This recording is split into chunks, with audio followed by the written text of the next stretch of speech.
मगर परमात्मा रक्षा करेगा।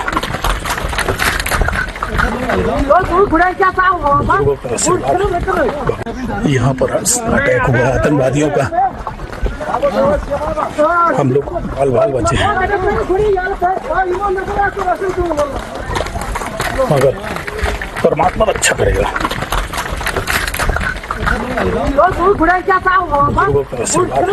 भगवान की कृपा से जरूर बचेंगे हम।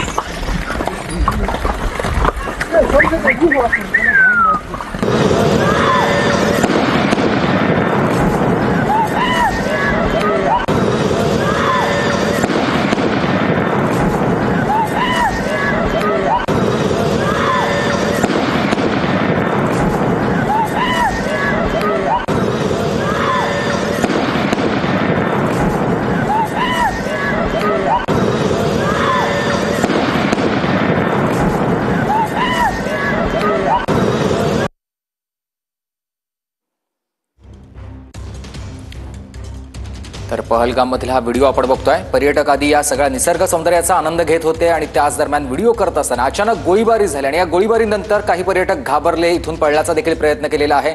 सुरुवातीला काय घडतं हे काहीच कळत नव्हतं, मात्र नंतर सातत्याने गोळीबार सुरूच होता। याच्यामध्ये अनेक लोकांचा मृत्यू झाला आणि म्हणून इतर सगळेच पर्यटक भयभीत झाले। दरम्यान सीआरपीएफ जवानांच्या तुकड्या या ठिकाणी परिसरामध्ये तैनात करण्यात आलेल्या आहेत। कॉम्बिंग ऑपरेशन सुरू झालेलं आहे, मात्र 27 पर्यटकांचा मृत्यू झालेला आहे। केंद्रीय गृहमंत्री अमित शहा हे देखील सध्या पोहोचलेले आपण बघतोय।